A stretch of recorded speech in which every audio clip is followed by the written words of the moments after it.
All right, here we are back again on the Sort of Sports podcast. And I think the first thing I should do is address the title. um, the title being Baker and the Browns win. Those are separate events. I think you get the joke I'm going for here, but it's funny being around. I'm around a lot more Browns fans now that I'm up by Cleveland, and it is fun to talk about that 2020 team that Baker obviously was the starting quarterback for, and I think there's a really interesting relationship that the Browns fans have with Baker.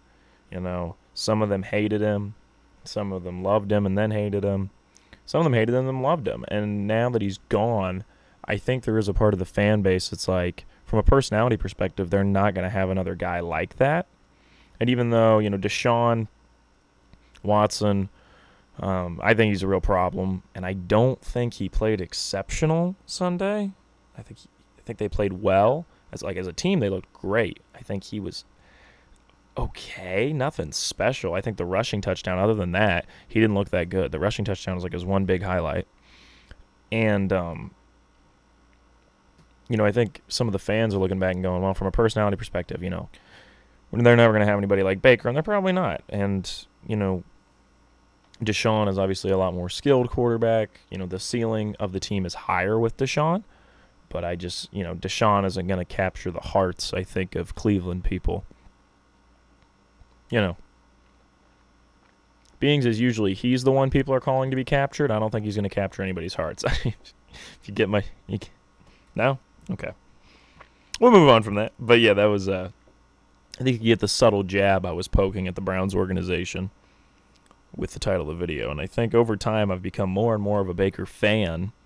As I watched all those Cleveland teams. I think looking back, I really enjoyed Baker, and I'm really rooting for him in Tampa Bay. If the Panthers aren't going to win that division, it should be the Bucs, because that's a shitty division, and I'd love to see Baker do well in it. And I guess we should talk about the Panthers. I had it down the list about where we're going to talk about it, but we'll talk about it now.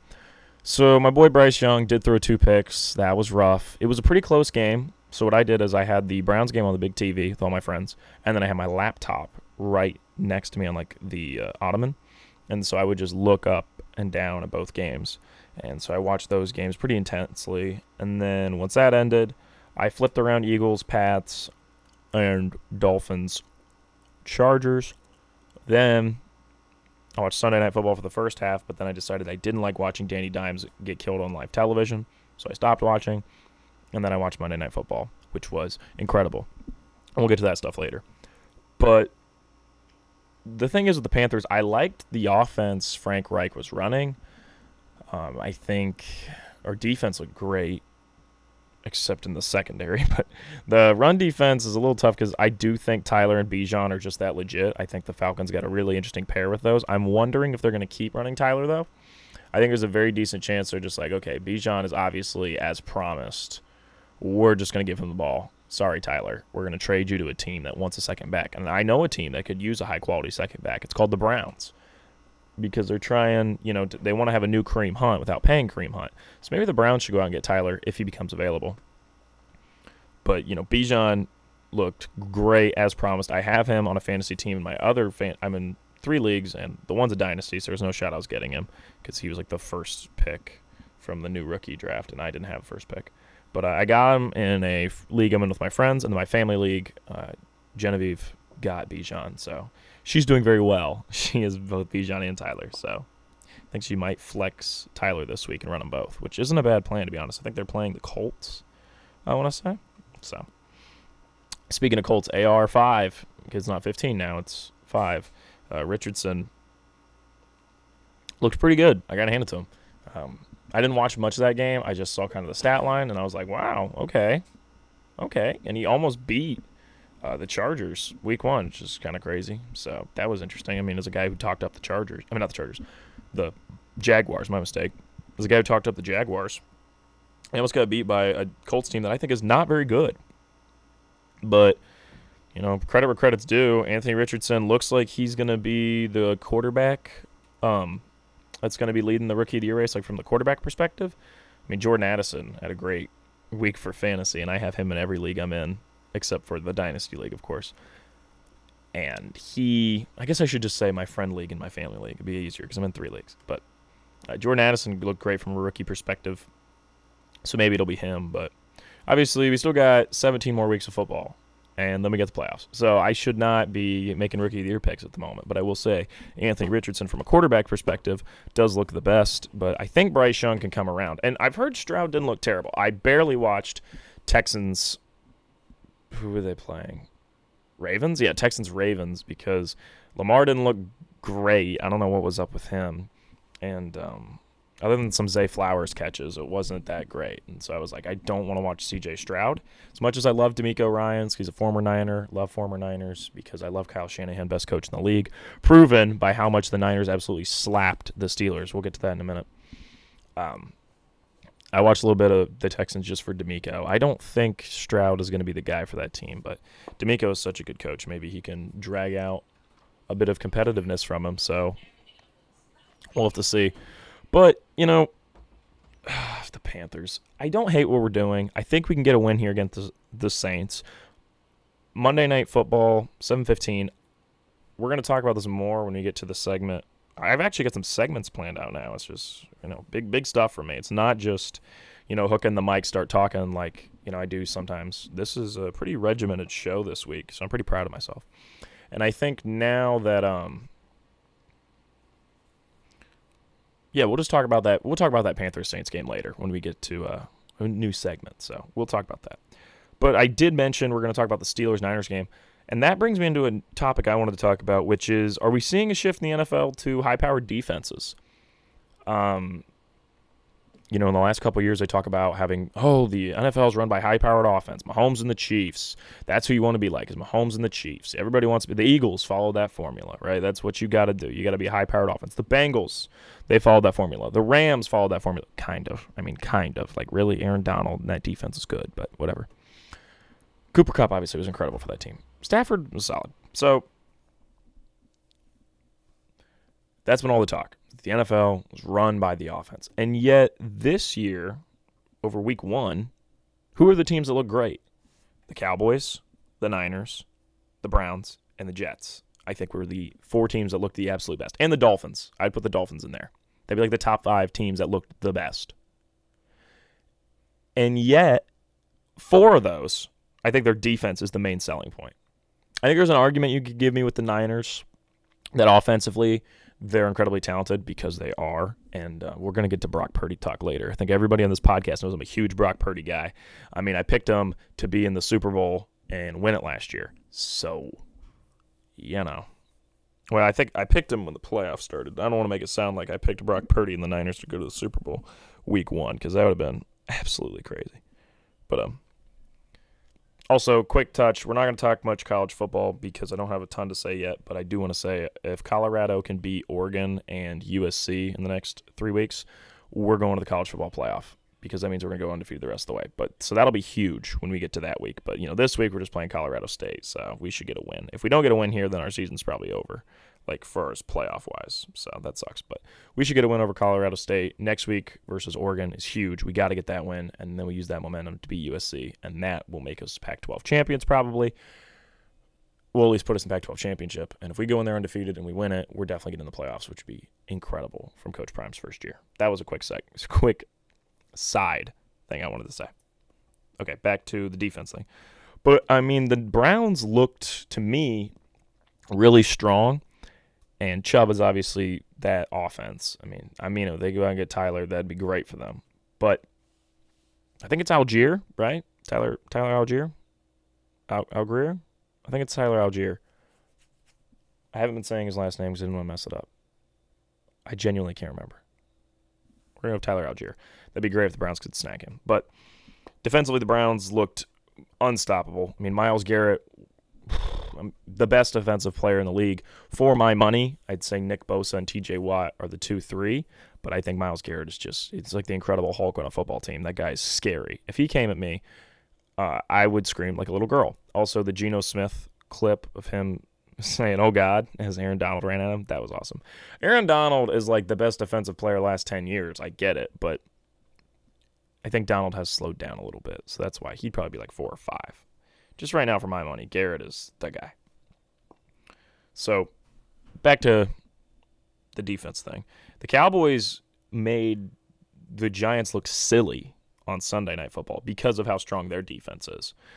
So, I think that's the interesting fact is the NFL seeing a shift to the defenses? Because the Jets, really the best thing about them was their running game and their defense. And that's why I think the Jets can still have a season left in them if they can get a solid quarterback. I don't think Zach Wilson is going to get them to the playoffs. I really don't. But if they could get Jacoby Brissett or Jameis Winston or I really like Taylor Heineke. I think Heineke would be great. One of those three guys, I don't think Brissett is going to be available. I think Washington wants to hold on to him to make sure they have a contingency plan for Sam Howell.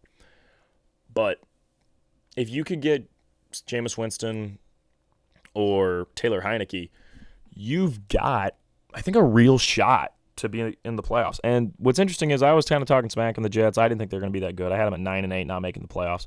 After watching them Monday night, I was like, oh, this team was incredible. Like, with Rodgers, this team was legit a threat to win the Super Bowl. Because Breece Hall and Dalvin Cook, that duo of running backs, I said to my buddy who's a big Browns fan, I said, this reminds me a lot of that old Browns team. And he's like, yeah, old. This is 3 years ago.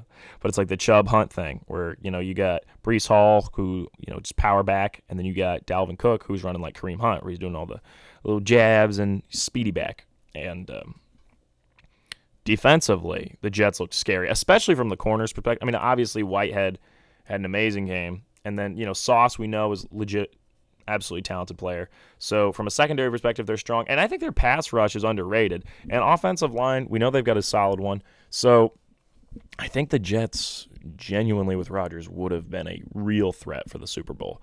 So I hope they can go out there and get somebody better than Zach Wilson, because I think with like a Jameis Winston, people forget Jameis Winston in 2021 was actually pretty good for the Saints, and then he got hurt. So I'm saying, if they go and get Jameis Winston, I think the Jets are a real Super Bowl threat. Just having a quarterback that's above average, just slightly above average, I think they're a real Super Bowl threat. With Rodgers, they would have been crazy, like absolutely crazy. This Jets team is legit. I gotta give Salah a lot of credit because they're better than I expected. And gosh, that team would have been really good. So hopefully they get something going, because I think that team could be really exciting. And I mean, the Bills did not look strong. We will talk about the Bills in a moment. But, yeah. So,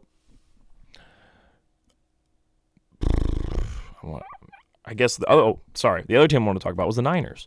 So the Niners defensively are obviously beasts, arguably the best offense in the NFL, just like overall defensive. Overall defense in the NFL, just arguably the best. And so I'm saying, when I talk about the teams look best week 1, 4 out of those 5 are run by defenses. And so maybe, this is the shift we're seeing, where it's a natural counterbalance, where we've had the NFL run by offenses. So now people go, we need to put more effort into our defense. So now the NFL is going to be run by defenses. And then, defense will run the league for a bit. People go, oh, we need to have more offense. And then the offense gets better. It's just a natural ebb and flow of time. So, it's like the Trace Lawrence song, Time Marches On. So I think, is it Trace Lawrence? Is that his name? It's the same guy who sings Pay Me in Birmingham. Tracy Lawrence, not Trace. Tracy Lawrence. Time Marches On. It's a great one. Anyways, granted, I'm all saying this off of week 1.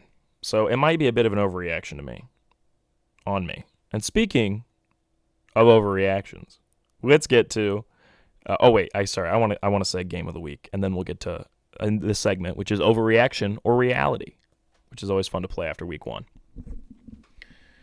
All right, so Jets, Bills, I think on Monday Night Football has to be game of the week. The only game that I think comes close is Chargers, Dolphins. That game was really great. It was a shootout.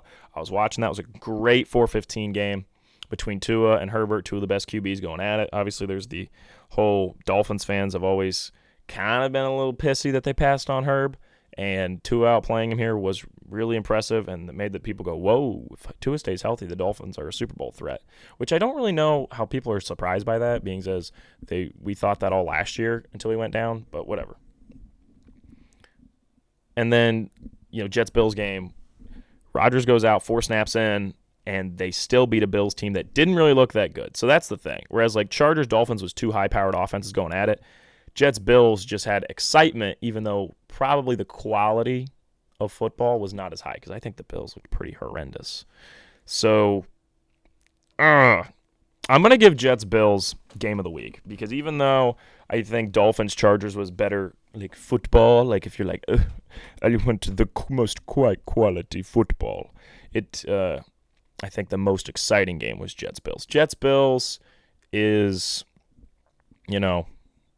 a Michael Bay big action movie. It's like Jets Bills is like going to see Transformers, whereas Dolphins Chargers is going to see the new Paul Thomas Anderson film. Both have exciting moments. Like There Will Be Blood has exciting moments. I've never seen There Will Be Blood, but I'm assuming it has exciting moments. But it's more drama, it's more the quality. Whereas Jets Bills is like big explosions and craziness, and even if you barely even know football, you're just going to enjoy it. It's crazy. And that was Jets Bills. Jets Bills also was one of my favorite moments in watching a football game at college so far, which is we were all watching it, and I said, can everybody shut up? I'm trying to watch Zach Wilson highlights. As soon as the word highlights gets out of my mouth before I can even finish the sentence, he threw that interception right down the middle of the field. Granted, it was called back for a flag, but literally everyone burst into laughter, and that was amazing. So that's why it wins Game of the Week. All right, segment, overreaction or reality. Let's start off with the Bills. We need to have a cue the Charles Barkley meme. We're going to have to start a dialogue. We're going to start a dialogue. Because since Dayball left, I don't think this offense has looked the same. That is my honest opinion. You're sitting there and you go, Dayball leaving. What is that?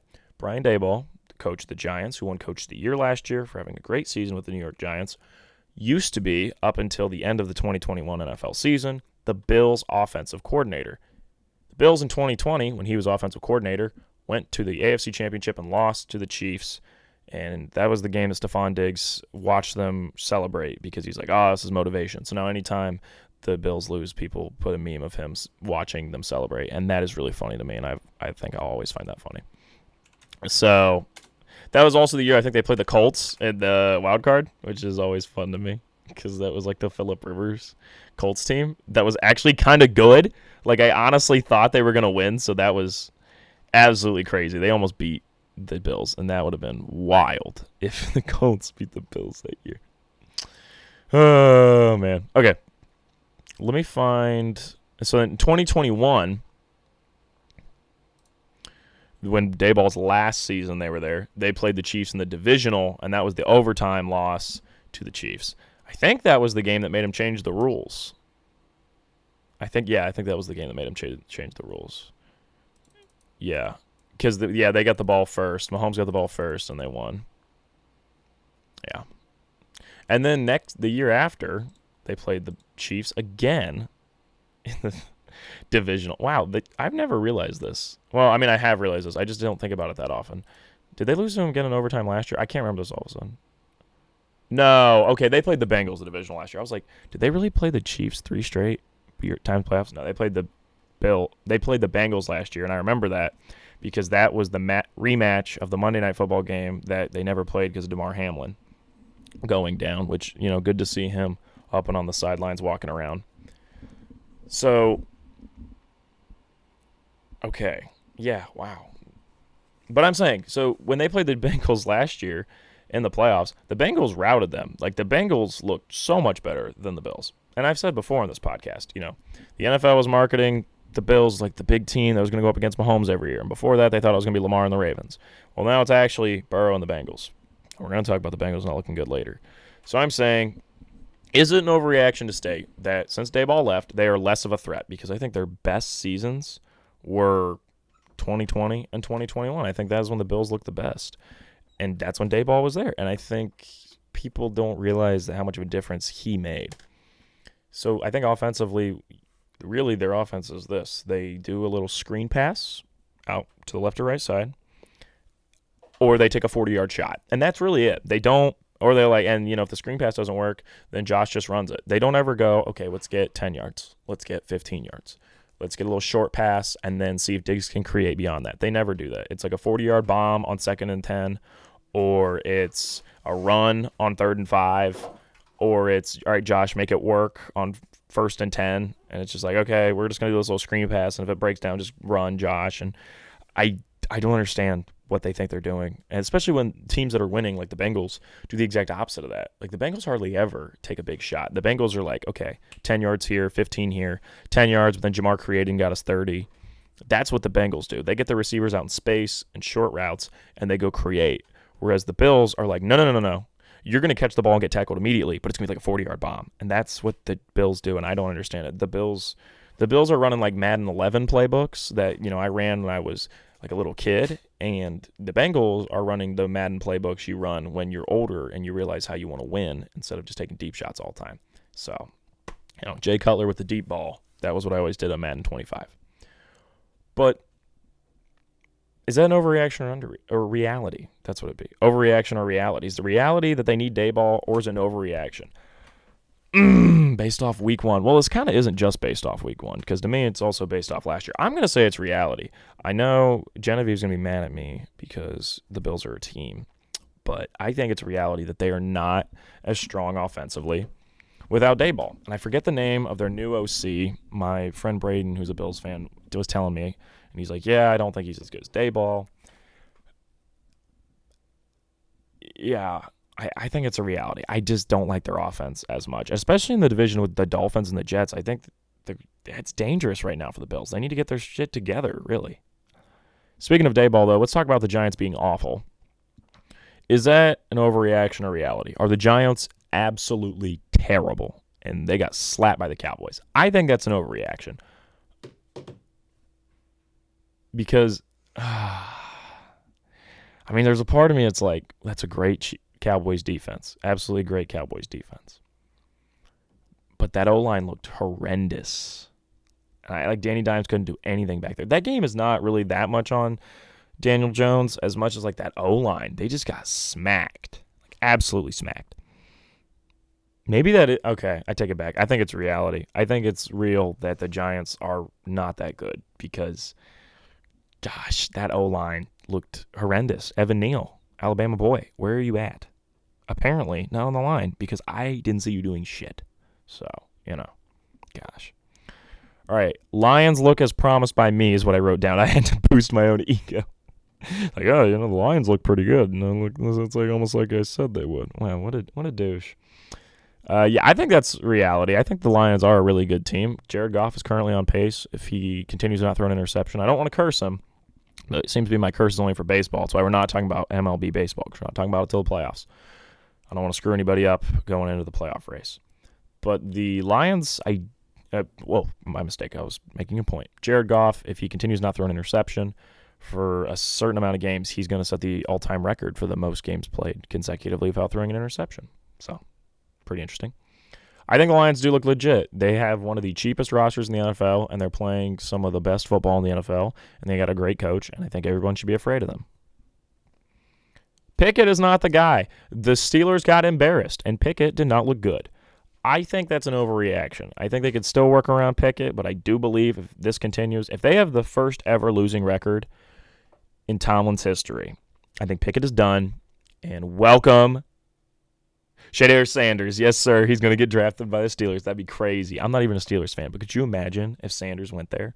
Oh, my gosh, it'd be great. Nah, they'd probably take like Drake May. I don't know if they'd be bad enough to get Caleb Williams. I feel like Caleb Williams is a Cardinal. Like, it's official. But, yeah, Pickett, I think, is still the guy. But if they finish the losing season, I think it might be over for him. All right, the Bengals not being the same. Is that an overreaction or reality? They did not look good. They did not look good at all. I think that's an overreaction. I think the Bengals usually take a minute to start up. Last year they lost their opener against the Steelers. I think it just usually takes the Bengals a minute. Also, Burrow did not look healthy. Burrow looked bad, and I think that a lot of that was due to the calf injury. So I think that the Bengals are going to be okay. I think they're still a Super Bowl contender. Chiefs won't be winning the Super Bowl. Their receivers, other than Travis Kelce, are awful. Now, granted, I remember, don't let yourself forget, the Mahomes and the Chiefs in 2021, people were like, oh man, they're just not the same. They still had Tyreek Hill, keep in mind. Like, it's just not the same for the Chiefs anymore. They're just not as good. And I remember it was Monday Night Football against the Giants, like week 8. And Mahomes was like, this is going to be the game we turn it around. And I was like, against the Giants, who at the time were like 3-4. Or like maybe they were 2. Like they were not doing well. And I was like, the Giants is your big turnaround game. Hey, we're back because we beat the Giant, whatever. Then they went on to go to the AFC Championship and the Bengals beat them. So I was like, okay, I'm done with this narrative of, oh man, the Chiefs are not doing well. And then the Chiefs obviously go really far in the playoffs. And then last year, it's like, oh, they're not going to be the same without Tyreek Hill. Clearly that was wrong. I mean, then there was the other argument. Tyreek Hill won't be the same without Mahomes. Clearly that was wrong. So what's the difference this year? Well, they got Chris Jones back, which is big for the defense. But I just think offensively, sometimes Andy Reid likes to get too cute. He could be, in my opinion, the best coach in the NFL, but he likes to get too cute. McVay is too cute all the time, where it's like, let's do a little screen pass, and then we're going to lob it back to Cooper Kupp, and he's going to throw a pass. I don't think he's actually ever done that, but I could see him doing something like that. Like, they like to get all tricky for no reason. Just play regular. Sometimes there's an art to the simplicity. Sometimes less is more, and not Sky Moore. He for the Chiefs, he wasn't doing much either. But I think Reed gets too cute, like the shovel passes, and like running who was it that they did like a jet sweep with? Like, just you have Mahomes, just have him throw the ball normally. I guess I shouldn't say that because they look terrible throwing the ball normally, so you might as well get tricky. But I mean, in general, they get too cute. All right, the original point: is the Chiefs not winning the Super Bowl an overreaction? I think that's reality. I think in this AFC, the Dolphins look better. I think the Chargers even kind of look better. I think I have more faith in those teams than I do the Chiefs at the moment. So I really don't think the Chiefs are going to win the Super Bowl this year. I think going back to back, even though like I read through the Ringers Super Bowl picks and like 9 out of 10 of them picked the Chiefs to win it, I don't think the Chiefs will be winning the Super Bowl. I think Kelsey's going to come back and they're going to be a real threat. I think they're going to be in the divisional or maybe even the AFC Championship. But I just don't think it's going to be their year. I think they looked monumentally bad. This is the worst I've seen them play under Mahomes. Brock Purdy is an MVP candidate. I think that's a reality. I think Brock Purdy is legitimately really good, and I think Shanahan is the best coach in the league, and he's going to continue to elevate him. And Mr. Irrelevant might genuinely be an MVP candidate. Will he win? I don't know. I don't know if we'll have the stats to do it, but I think him being in the conversation is a legitimate thing we're all going to have to accept, which is great because I love Brock. So I'm happy to see it, and I think, it's so interesting to me that Shanahan tried to do what really a lot of big franchises do, which is go out and get your big, exciting QB to run your franchise. And he tried to do that with Trey Lance, and then it didn't work out, really due to injuries more than anything else. And now he's got Brock Purdy, who, for anybody else, is a super late-round pick, literally the latest pick possible. And he's not uber athletic, and he's not doing crazy, Josh Allen, Mahomes style stuff. But yet, they're winning with him. And so I think there's something to him where all these guys are trying to go out and get their Josh Allen, get their Mahomes, get their Hurts, get their uber athletic QB, get their Lamar, get their Herbert. Really, if you name all the top QBs. But yet, Brady was not that. Everybody's trying to be Mahomes. No one's trying to be Brady. Maybe Purdy's trying to be Brady. Just be the solid guy. The guy who just doesn't make mistakes. And that's how Purdy's playing. I'm not saying Purdy's Tom Brady. That would be insane. But I am saying there is something to the thought of the new QB to play like is Mahomes, and I think Purdy's a little old school. He's got that Aaron Rodgers, Peyton Manning, 2000s, late 2000s play, that Brady played to him, and I think that's interesting. It's a counterbalance to everybody else.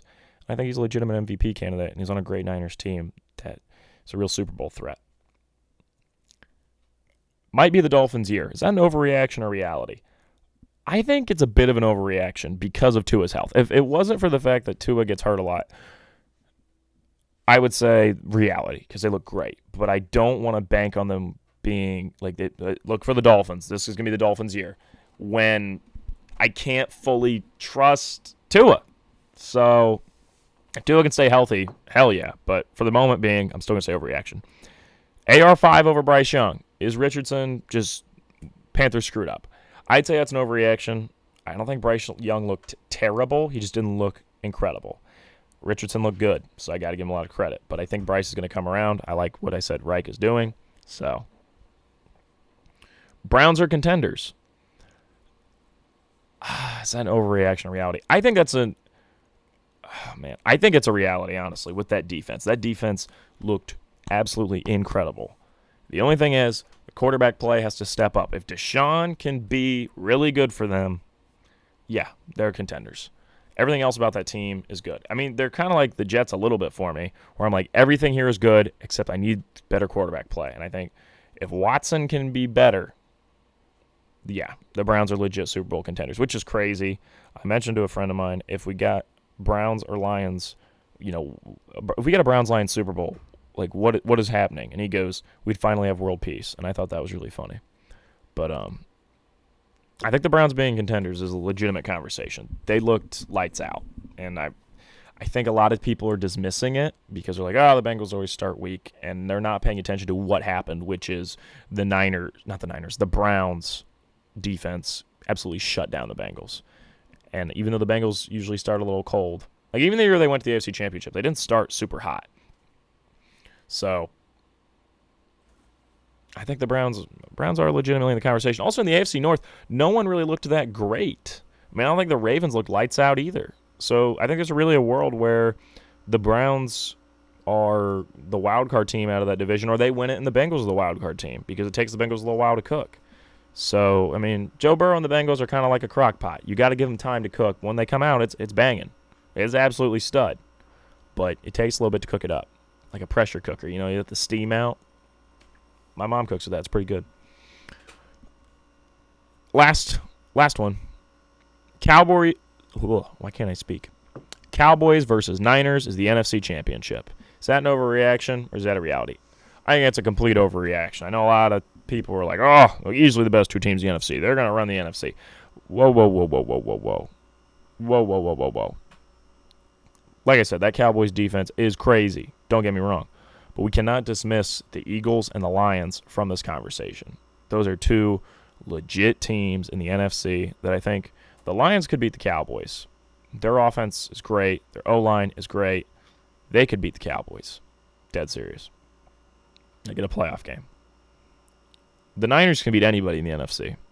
The Eagles' offense is crazy. I will admit, the Patriots made the Eagles look really human. Maybe the Eagles are not as good as they were last year. But I'm saying we cannot just dismiss the Lions and Eagles from this conversation. Was I completely wrong about the Cowboys? Are they going to be a playoff team? I'm not sure yet because that defense looked great, but I still don't think Dak is the man, but we'll see. All right, for the start of the NFL season, for fun, I decided I was going to rank every NFL jersey. Now, the way I did this is I did off their current set. So if right now you have an incredible retro jersey that you wear, great, that bumps you up. But if you have, like for the Buccaneers, their creamsicle was factored in because they brought that jersey back. It is a retro jersey they can possibly wear. Whereas the Bills do not have a red helmet right now. And even though I love that red helmet, it does not factor into their rankings because it's not all-time jerseys. It's just their current sets. So it's not just their home. It's not just their away. It's whatever, if they have 3 different sets they could wear this year, those 3 sets factor in. So, for example, the Niners are up very high on this list. That factors in their regular whites with gold pants. Not orange. What am I talking about? Their regular whites with gold pants, their regular reds with gold pants, and then their whites with red numbers and black outlines, and their reds with white numbers of black outlines, because those are their sets they have. It does not factor in, what they wore in 1986 with Joe Montana. That does not factor in. See, he'd have been quarterback in 86, right? You can check real quick. I'm very curious. Yeah, Joe was there. Making sure. He was 30 by then. Gosh, sometimes I forgot the year he was drafted. Wow, 79. Man, he played a long time. Okay. Let's get into the rankings. Number 1, I think pretty much anybody when they talk about best jerseys in the NFL have to agree. It's the Chargers. Any combo they do is great. Even when they do their navy blue, which I'm not as big of a fan of, it's still great. Their best is going to be the powder blue with the yellow pants. And the helmet's great. And everything's great. And Herbert looks great. And I wish they had a better coach because Herbert's great. And they look great. Number 2 is the Niners. The gold, the red, the white. Oh, it's just beautiful. They've barely ever changed it, and I don't blame them because it's stunning. And I love every time the Niners wear those jerseys. They look great. I honestly think, as much as I love the Chargers, the best-looking Super Bowl we could get right now is Niners-Dolphins, and Dolphins are 3 on this list because those teal uniforms are also stunning. I'm so, every time I watch some of the teal uniforms, I'm like, oh, so great. If the Dolphins wore their teal against the Niners whites, oh, my gosh, it would be an incredible-looking Super Bowl. 4 is the Raiders. You cannot deny that their black and silver look is great. I mean, black and white, solid look. Spurs do it well. White Sox do it well. Hardly anybody's got the balls to do black and silver. And the Raiders do it, and they do it well. I mean, the silver helmets are great. The black jersey with the silver number is their best look easily. But even their alternates, the white with the silver numbers, those are really nice too. 5's the Saints. The Saints are the Raiders, but with gold. And I think they do it really well. I just think the silver looks a little better than the gold. Sorry, just the truth. 6 is the Bills. Why do they wear the blue pants with the blue jersey? I don't like it. Wear the white pants with the blue jersey. It looks so much better. Gosh, their gear is the best red, white, and blue in the NFL. My girlfriend wears a lot of Bills stuff. I got to admit, it's good-looking stuff. And I'm not just saying that because she's wearing it. It's good stuff. All right, 7 is the Panthers. I may be a little biased here, but I think everybody would agree the Panther stuff's pretty dope. I like the change they made to the blue to make it a slight bit more bluey and less tealy. Bluey and tealy, real grammatical genius here. I think their best look has got to be the blue jersey with the black pants. Don't do the blue jersey with the bright blue pants. It looks, no, don't do that. Color rush is, no. So, Panther stuff is nice. Wish we had a black helmet. It makes stuff even better.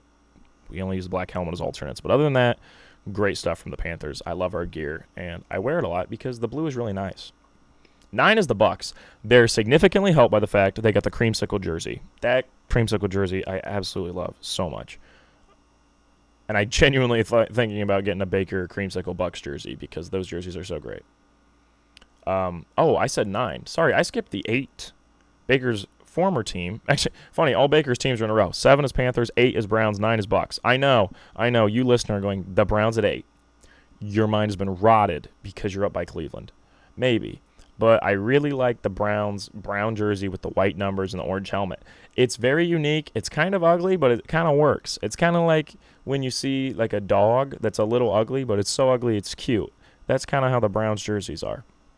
I really like the brown one with the white numbers. I think it's their best look easily. And I think there's something about the orange and the brown where it clicks on that jersey, and I don't know really what it is. And I love their alternate that's white where it's brown with the orange outlines, and it says 1943 on the right shoulder. The left shoulder.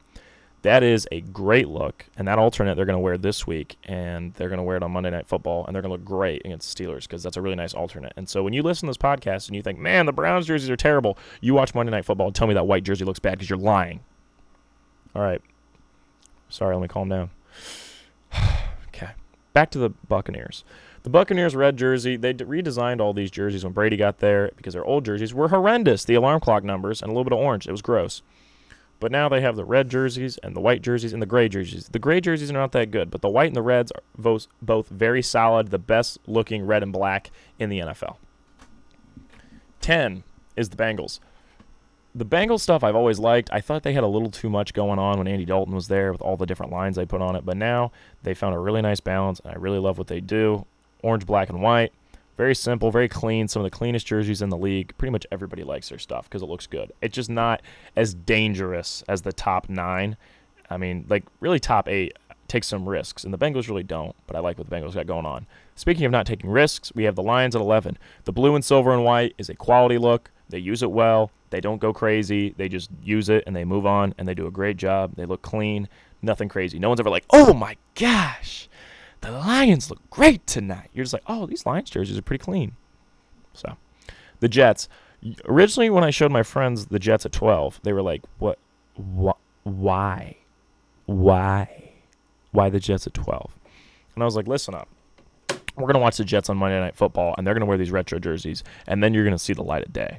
And then later, my buddy Ian was like, oh, yeah, these are good looking unis. And I was like, yeah, their retro jerseys are absolutely incredible. If you haven't seen their retro jerseys, you need to look at it because the retro jerseys are great.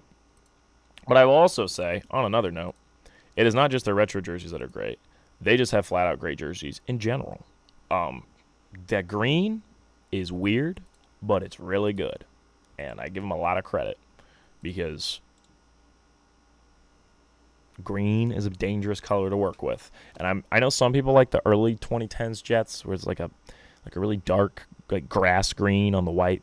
I hate that stuff. It looks gross. The current green is bright and vibrant, and their black jerseys look great with it. And the retros they wore the other day were nice. Even though it was a little bit of that darker green, I still really liked it. I like what the Jets got going on. I think they got some of the cleanest jerseys. A part of me thought about buying a Sauce Gardner jersey, but now that they're going to be super duper good this year, if they get Jameis Winston or Taylor Heineke, go get Heineke. I love Heineke. I feel like I don't want to be another guy hopping on the Jets bandwagon, so I will not be buying a Sauce Gardner jersey. 13's the Chiefs. I know the Ronald McDonald colors. I get it. But I got to admit, their red jerseys look nice. Their white jerseys look nice. It's not better than the Jets stuff, but it's pretty good. 14's the Jaguars. Their teal uniform is one of the best uniforms of like this middle pack, but their white uniform is so horrendously boring that it brings them down. Their teal uniform is very nice, though. 15's the Colts. One of the more boring looks in the NFL, but you can't deny it looks good. Their blue jersey looks really good. Their white jersey, I think, is significantly worse, but their blue jersey with the white numbers is really clean, so I had to put them here. 16's the Ravens. There's some days I wake up and think the Ravens are top 10. There's other days I think they're bottom 10. So it just depends on the day. This list is ever fluctuating. I just want to make sure everybody knows this. Like, I could rewrite this list next week, and there'd be a lot of differences. I actually already changed a couple things from when I wrote it down Monday night. But the Ravens stuff, their purple jersey, I really like. Their black jersey, I think, sometimes looks good to me, and other times I don't think so. Their white jersey is really good. I think their white jersey is honestly their best look. And I like what the Ravens got going on, and I think Lamar pulls it off well, and I like their helmets. Their helmets are cool. 17's the Bears. The Bears are another one. Just depends on the day how I'm feeling. I think their navy blue jersey is easily their best look.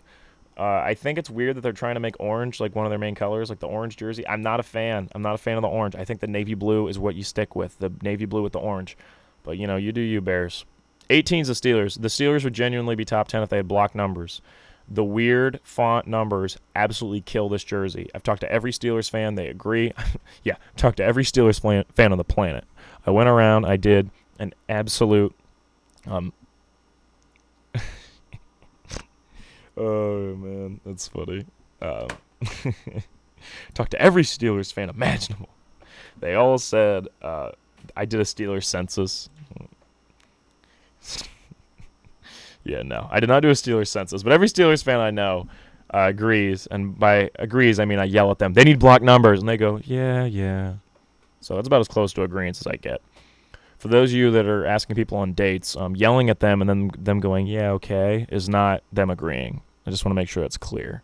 Everyone keep that in mind. That's life advice from Ryan. The only time this applies is with jerseys. Anything else, you ask somebody about yelling at them and they say, yeah, fine, do not accept that as an agreement. But the Steelers, they need block numbers. It would really help them out. The weird font kills it. 19's the Seahawks. There's been days I said the Seahawks had some of the best uniforms in the NFL, but those days are long gone. I think there's a little too much going on here. I think they had a much better look when they were more simple, like in 2008, 2007. I think they do a little too much. It looks kind of futuristic, but in a bad way. I think whenever teams try to look futuristic, it doesn't look good. Keep it simple, like the Bengals. 20's the Giants. Part of me loves their blue uniforms. I think they look so nice. I really do. But I have to admit, they're kind of worse than the Colts. I think the Colts blue is brighter and it looks better, but the Giants white jersey is better than the Colts white jersey. So what do I do? Well, I look at the alternates and I think about how awful that red Giants alternate is. But let me make sure that's still legal. I actually just realized maybe they don't wear that at all anymore. Giants alt. Oh, they changed it and this is good. Oh dear. They changed it to the one with the red outlines. Oh no. They are better than the Colts. Oh dear. That messes everything up. It really does. That's terrible. That's absolutely terrible. Okay, let me change this real quick. Colts. I'm going to put the Giants at 15. I know they're hopping all these teams. Well, that alternate is so nice. It does genuinely hop them all. So that's crazy good. So they're 90. They're 95. Give me one moment.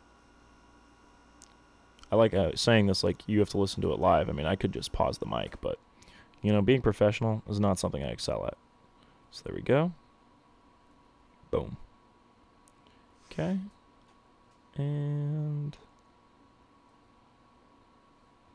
all right, there we go.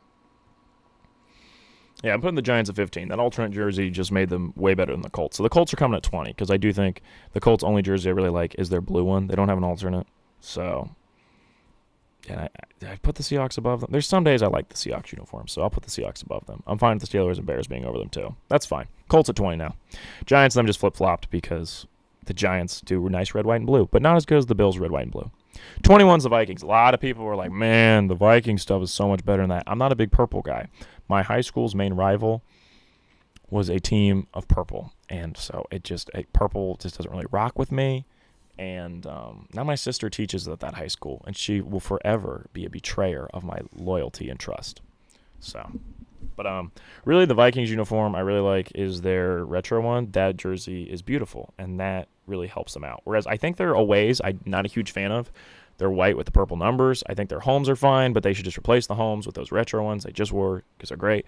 The helmets here, if we were ranking helmets, the Vikings would have a top 5 helmet. I love the horns on it. Anytime your helmet doesn't have the logo, it's like extra bonus points when you could think of something cool other than the logo to put on the helmet, which they did, and it's awesome. So Vikings at 21. 22 is the Eagles. The Eagles, some of my friends were like, oh, the Eagles got to be higher. Why? There's not a lot of contrast. The Eagles green is a little too dark. The black with the green isn't that exciting because the green is so dark, and the white is their best look because there's finally some contrast. Thank the Lord. And everything is dark for the Eagles, and so I don't really dig that. 23 is the Packers. Yellow is my favorite color. Yellow and green is John Deere. I love John Deere. I had a John Deere room growing up. My father is a farmer. I love John Deere. I do not love these Packers uniforms. I just think they're kind of icky. I look at them and I go, yuck. I don't know why. I think it's the yellow helmet. I just think they're kind of yucky. I'm just not a fan. I know why they're yellow helmet. I get it. The cheese head. I understand the symbolism, boys. I just don't like it. Their best look is probably their green jersey with white numbers and yellow lining. It's just, I'm not a huge fan. It just doesn't really work for me. 23 is the Packers. No, I just said that. 24 is the Patriots. Patriots are greatly helped by the fact that their retro uniform is one of the best retro uniforms in the league. That red jersey. There's not a lot of bright red jerseys in the NFL, if you notice. And if you have one, like the Texans, it's awful. The Patriots' bright red uniform is beautiful, and they should just make that their main look. But they don't, and they stick with the updated Brady look, where they add a little more red. And I'm just like, they're such a tease. Just go full red. Don't just add a little bit of red to the Brady look.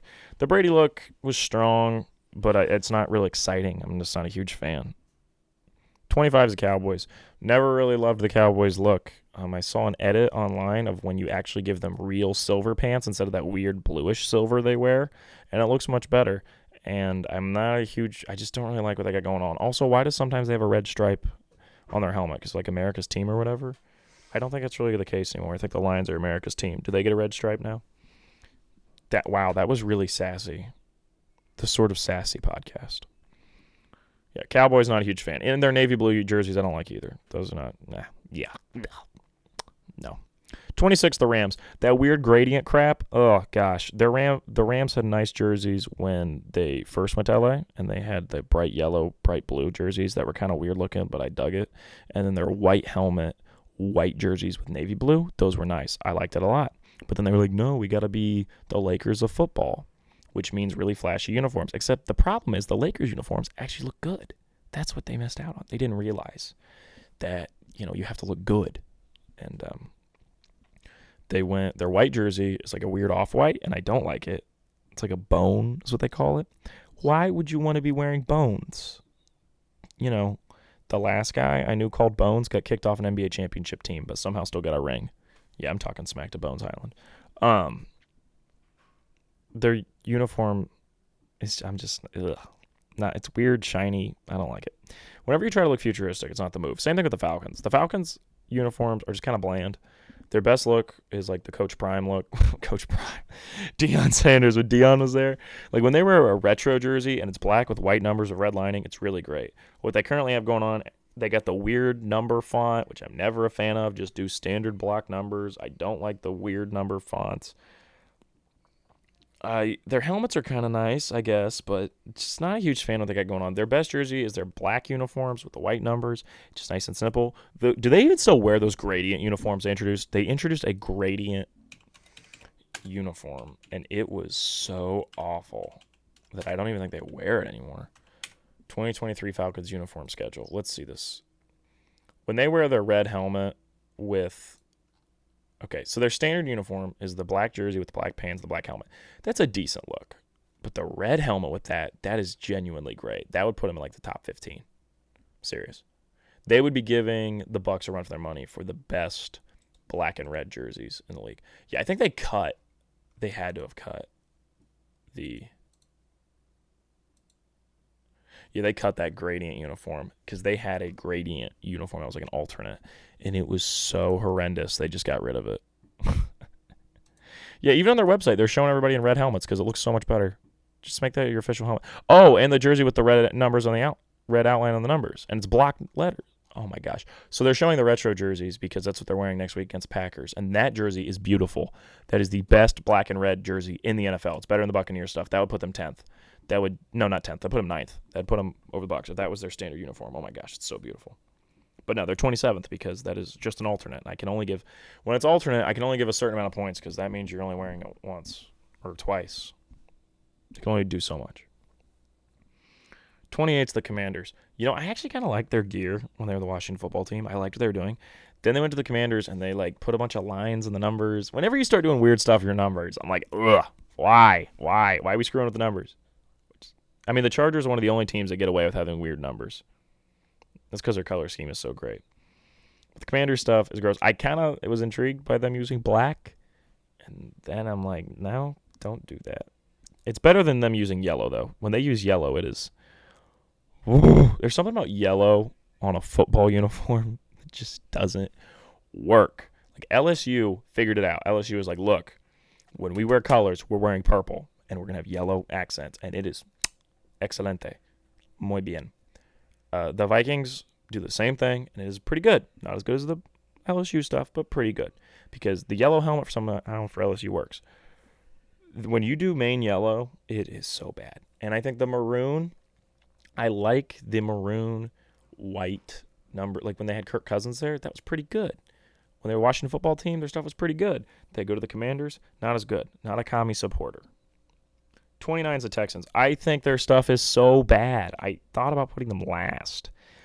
I guess I give them the benefit of the doubt because their white jersey isn't horrendous. Like, it's not insulting, but their red jerseys are insulting and their blue jerseys are insulting. They are so ugly. Terrible red, white, and blue. 30's the Broncos. Does anyone like this set? I'm serious. I know they won Super Bowl 50 in this set, but this set is awful. It is so bad. It is so bad. No wonder Russell Wilson's not playing well. Because, you look good, play good. They don't look good. And they definitely don't play good. Onside kick to start the season. It's crazy. So, yeah, Russell Wilson and the Broncos. Let's ride. Gosh, I'm just not... Bright orange on a football uniform is always dangerous. And then they use too dark of a blue. If it was a brighter blue, I think it could do better. But, gosh, it's so bad. I don't like it. Cardinals, these are so bland. I had somebody tell me, my buddy RJ, he's like, I kind of like the Cardinals. No, it's so bland. I mean, I appreciate him telling me his opinion, but gosh, they're just so bland. They have the worst red and black look in the league. The Falcons could potentially have the best, but they don't. The Buccaneers currently do. And yeah, the Cardinal stuff is just so generic. It looks flat. I think they did screwy numbers too. Let me check. I think they did screwy numbers, and that is always a bad move.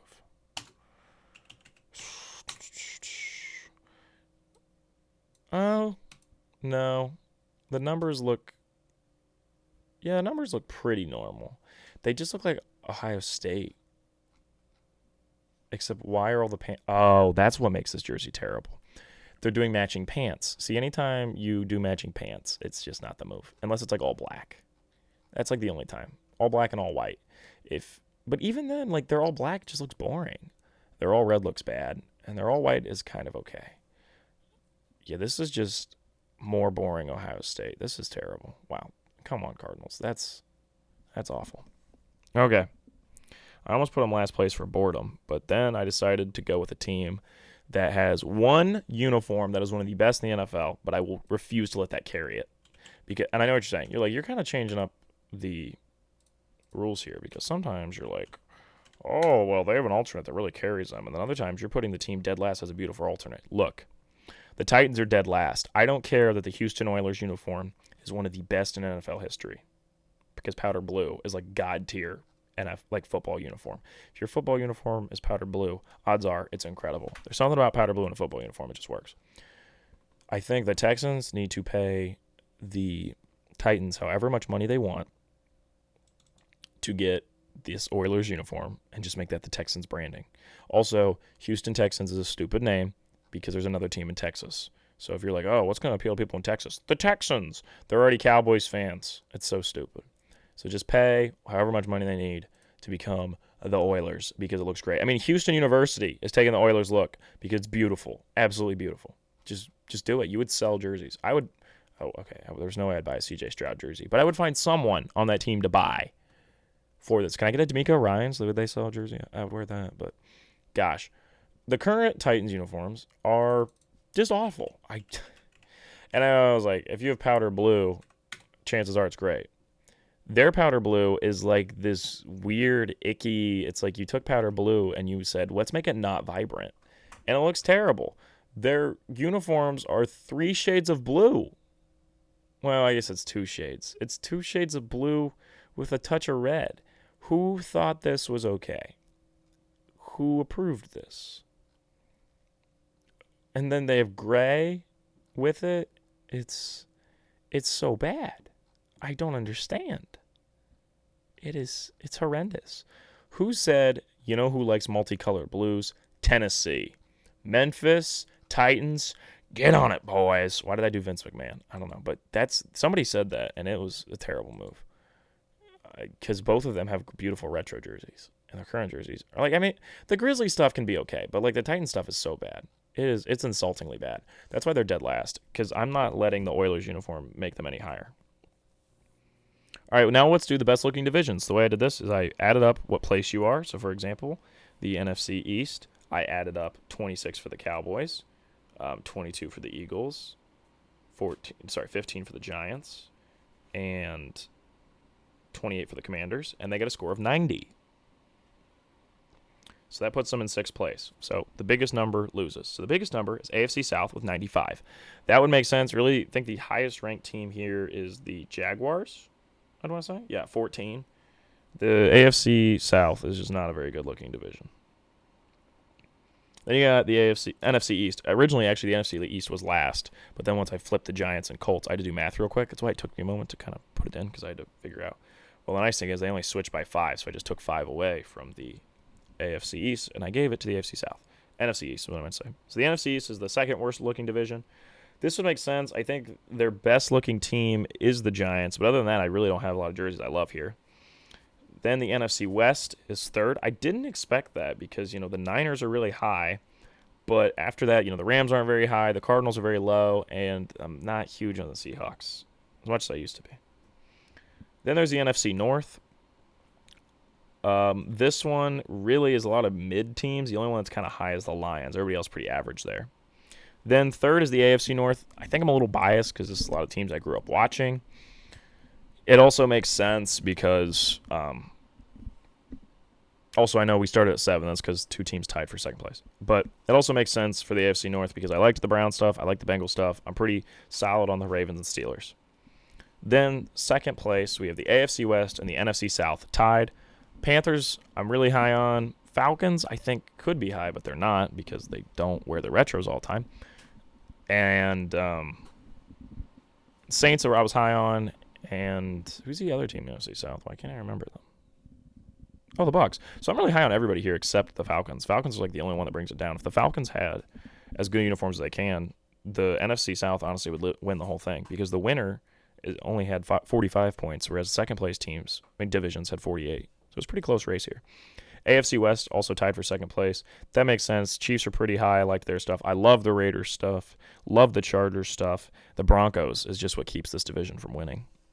Then the highest was the AFC East. I didn't expect that, but when I think about it, it makes sense. The Bills stuff is some of the best in the league. The Jets stuff is some of the best in the league. The Dolphins stuff is some of the best in the league. And the Patriots stuff is kind of, it's all right. And so that makes a lot of sense why it ended up that way. All right, let's move on to our weekly segments. Starting this week, we're doing this. And by we, I mean me, and you listen. Or you turn it off. Please don't. Well, actually, you know what? You do whatever you want. Reverse psychology. Turn it off.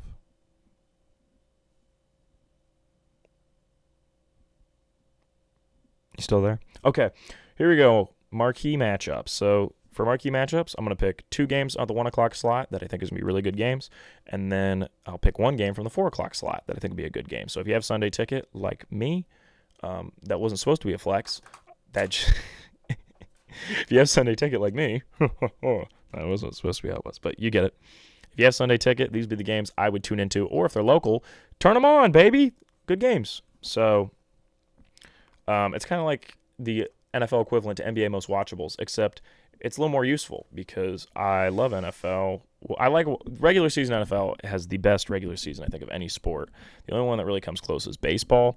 What's fun about baseball, though, is that it's a marathon. And what's fun about NFL is that it's weekly, and it's like every week it's like a little reset. So it's fun because they're opposites, and I think that's what makes them both so great. Whereas the NBA is a bit of an in-between. Like, it's not long enough to be a marathon, but it's not short enough to feel like an event. So that's why the NBA is the weakest. Okay. So for the marquee matchups for this week, for the 1 p.m., I have Chiefs at Jaguars. I think this will be really interesting. The Chiefs are looking to bounce back. Kelsey's probably going to be back. A lot of fantasy owners are going to want to see how Mahomes and Kelsey turn out. Chris Jones will be back on defense. This will be interesting to see how the Chiefs rebound against a Jaguars team that didn't look like a world beater last week, even though they should have. So we'll see what Doug Peterson and the Jags got ready to go. I think they should do really well. I think the Jaguars should win.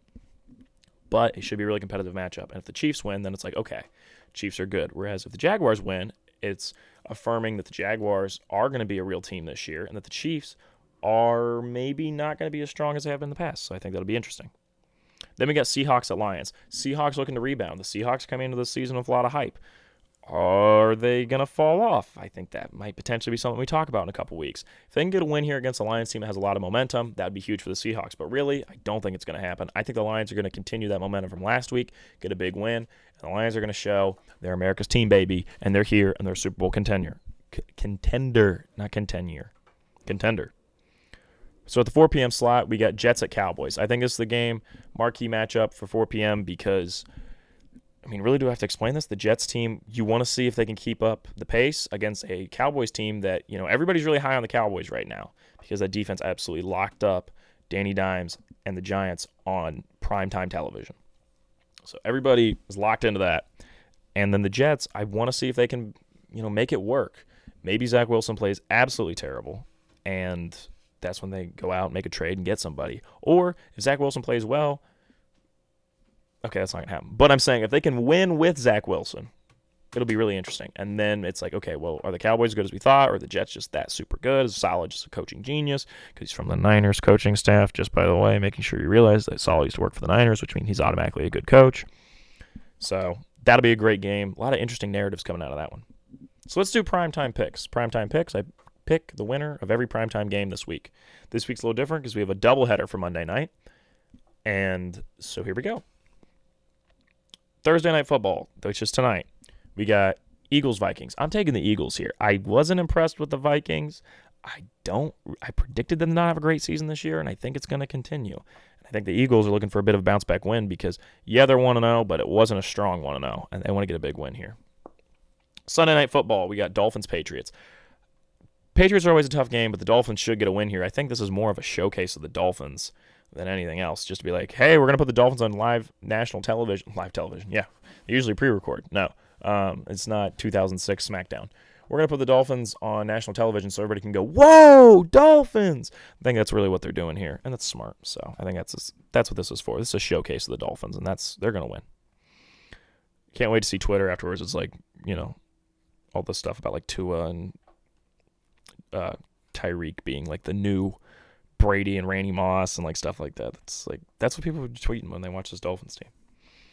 And all the pregame, they're gonna be like, this Dolphins team, when do we start talking about Super Bowl? Even though it's been 1 week. The NFL's crazy. I love it. All right, Monday Night Football, first game, Panthers-Saints. Expecting a Panthers bounce back win. Really am. I'm expecting Bryce Young masterclass. I'm expecting big win. Bryce Young, first game on primetime, showing out, saying, hey, I'm here. I'm good. Everybody shut up.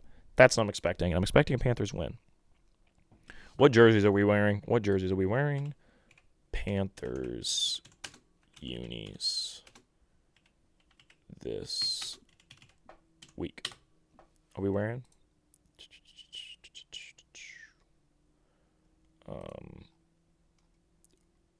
Nope, that's not what I want. 2023 uniform schedule. Who are we wearing Monday night? Come on.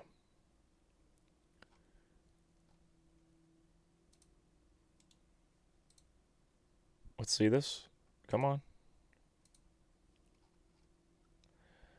They're playing. Okay, what are we wearing? Oh my gosh, it's white. So hard. Oh, we're wearing white. Okay, we're just wearing our white uniforms. We're not wearing blue. That's a little disappointing. It's a little disappointing. Whatever, that's fine. When we wear the blue uniform, though, we wear the black helmet, which is absolutely gorgeous. But we'll wear that 2 times this year against the Dolphins and the Bucs. We might go 0-2 in those uniforms, which is a shame. All right, so I'm do expect them to beat the Saints. I don't think the Saints look that good. I mean, they lost, so I have reason to think they didn't look good. All right, then we got Browns-Steelers. I'm taking the Browns here. I'm expecting Myles Garrett masterclass.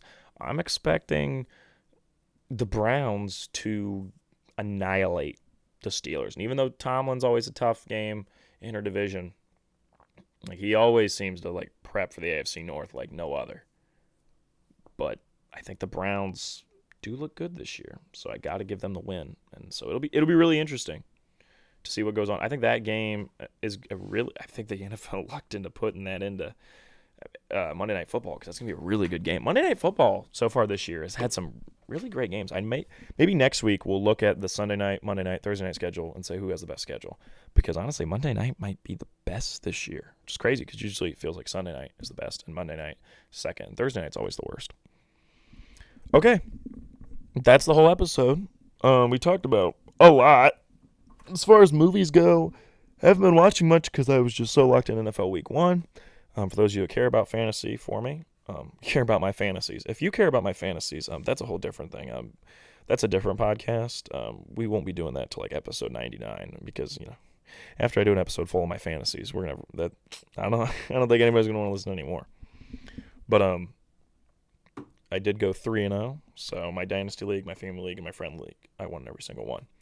This week I play my little cousin, who is 9 years old, and if I lose, I'm going to be really disappointed in myself.